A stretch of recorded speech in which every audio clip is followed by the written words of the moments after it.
Sudah beberapa hari, Enah, seorang ibu penjual sayur, tidak lagi berjualan keliling seperti aktivitas yang dilakukannya sehari-hari. Perempuan berusia 56 tahun ini masih dalam masa pemulihan di rumahnya di kawasan Meruya Utara, Kembangan, Jakarta Barat, akibat luka bakar serius yang dialaminya setelah disiram air keras oleh orang tidak dikenal. Penyiraman air keras terjadi pada Jumat malam lalu saat korban hendak kembali pulang ke rumah usai berjualan keliling. Ketika melintas di Jalan Taman Aries Utama 1, Meruya Utara, korban mendadak merasakan panas yang luar biasa di bagian belakang tubuhnya setelah disiram cairan. Pelaku penyiraman diduga seorang pemuda yang mengendarai sepeda motor karena dari rekaman CCTV terlihat gerak-gerik mencurigakan terduga pelaku yang berhenti sesaat di belakang korban sebelum akhirnya menyiram korban dan melarikan diri. Mau pulang. Terus mbak-mbaknya nggak tahu kalau ada yang ngikutin gitu di belakang? Nggak tahu, tahu-tahu tuh udah disiram air pior gitu, tapi waktu disiram nggak panas. Lama-lama panas, aku manggil Mbak Yatini. Itu apa, cuma sendiri atau berdua yang nyiram? Sendiri, kayaknya sendiri ya Mbak Yat ya, orang satu. Akibat penyiraman air keras ini, korban mengalami luka bakar serius di bagian punggung, leher hingga kening.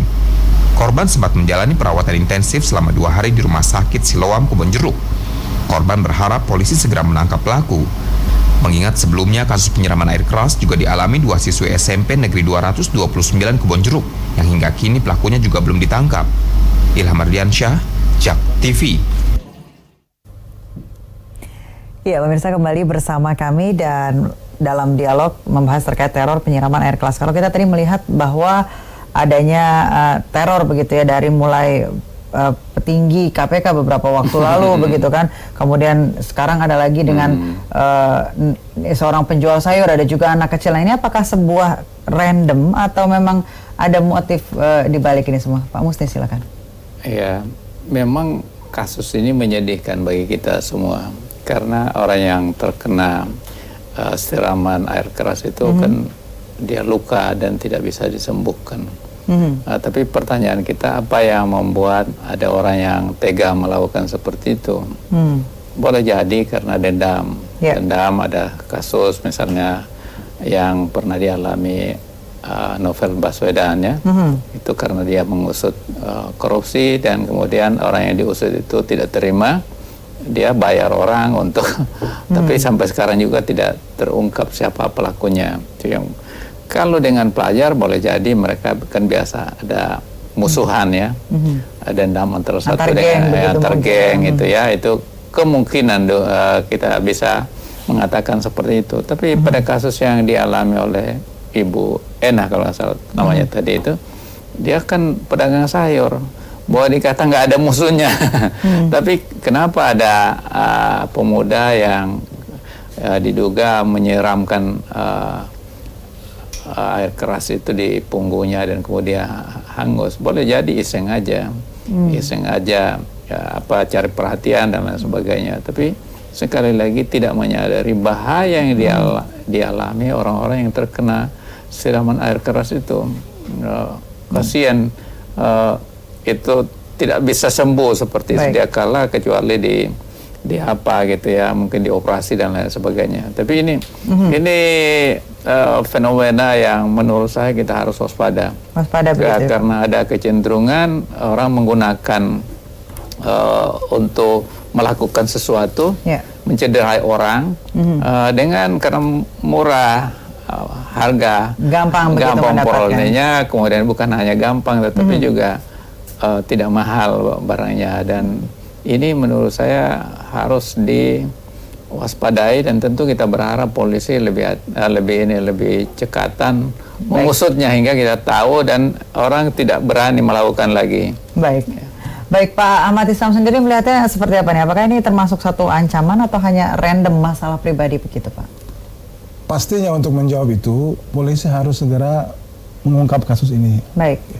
Karena jangan sampai ada dugaan-dugaan atau anggapan bahwa kalau kita melakukan kejahatan menggunakan metode seperti ini, air keras itu lolos kok, gampang kok untuk meloloskan diri, karena mungkin barang buktinya juga hancur kan, karena air, berupa cairan, kemudian korban juga mungkin nggak kenal, nggak tahu siapa melakukan, jadi hit and run. Nah, ini bisa jadi dikhawatirkan akan menjadi satu cara yang dilakukan oleh pelaku-pelaku yang saya anggap ini pengecut. Karena kalau emang mau berbuat jahat harus jantan lah gitu. Ini cara-cara pengecut karena namanya mau buat jahat masa harus jantan? Oh iya, artinya dengan cara yang gagah dong gitu. Harus berani kalau mau jahat, jangan dengan cara seperti ini. Dan kemudian cara seperti ini biasanya dilakukan oleh pelakunya ya, pelaku aktifnya, bukan criminal mind-nya, bukan pelaku otak pelakunya. Ini yang nggak punya hubungan langsung dengan korban. Baik. Nah, jadi mungkin ini orang suruhan atau mungkin ini random. Jadi nggak ada relasi antara korban dengan pelaku gitu. Baik. Kalau pelaku sendiri gitu yang menyeramkan, disebutkan tadi random secara acak terhadap warga, apakah ini bisa juga disebut dengan penyimpangan sosial, Pak Ahmad? Ya, semua atau murni tindakan kriminal begitu? Gini, kalau secara teori ya, semua tindakan kriminal itu penyimpangan sosial. Baik. Cuman tidak semua penyimpangan sosial itu kriminal. Jadi ketika dia melanggar hukum, baru disebut kriminal.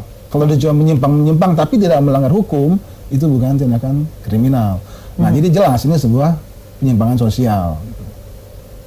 Baik, Pak Musni, kalau melihatnya sendiri, teror penyiraman air keras ini kan belakangan ini menjadi dalam tanda kutip sesuatu yang tadi disebutkan gampang untuk dilakukan pelaku untuk bisa melukai atau menyakiti orang yang memang sudah ditargetkan begitu kan. Nah ini apakah menurut Anda ada seperti kelompok tertentu yang atau kemudian ada wadah sendiri yang kemudian nanti bisa membuat menjadi kayak langganan untuk seperti dibilang disuruhan begitu, orang suruhan begitu, Pak? Jadi menurut saya tergantung dari kasusnya. Kalau kasus korupsi, orang-orang yang disasar untuk ditangkap dan lain sebagainya, tentu para penyidiknya itu yang akan harus waspada. Sangat berpotensi untuk mereka mengalami seperti yang pernah dialami Novel Baswedan. Tapi bukan pelaku yang koruptor itu, bukan koruptornya, tetapi dia membayar orang ya. Jadi memang ini ada orang-orang yang mau dan rela melakukan hal seperti itu karena dibayar. Dan ini sama juga demo itu ada demo yang murni, ada demo bayaran. Nah, sama juga ini. Jadi mereka rela melakukan kriminal karena dibayar mahal dan tidak mempertimbangkan apakah ini orang akan mati, kemudian terluka dan hancur badannya, nggak peduli pada mereka. Yang penting dapat uang. Nah, tapi ada yang ini random tadi itu, mereka itu sebenarnya ya iseng aja, iseng aja karena ingin menunjukkan kehebatan dia, dan toh juga seperti dikatakan tadi polisi nggak akan nangkap karena tidak ada bukti, sulit. Kan ada alat bukti itu, mesti barangnya ada gitu. Nah, air mana bisa dibuktikan. Nah, kemudian pelakunya sendiri gitu, kejahatannya sendiri. Jadi ini mungkin juga mengalami kesulitan polisi. Tapi kan ada CCTV. Ada CCTV itu sebenarnya itu untuk penunjuk siapa orangnya, dan biasanya polisi kita itu cukup canggih lah untuk bisa melakukan. Nah, saya khawatir kalau kasus demi kasus ini tidak terungkap akan berbahaya karena orang akan mengulangi lagi perbuatan itu. Jadi menjadi contoh yang gampang, contoh yang gampang. Ya sudah, kalau kita nggak suka dengan orang, kita siram aja. Baik, kami harus jeda sejenak. Pemirsa jangan kemana-mana, tetap bersama kami di Newsroom.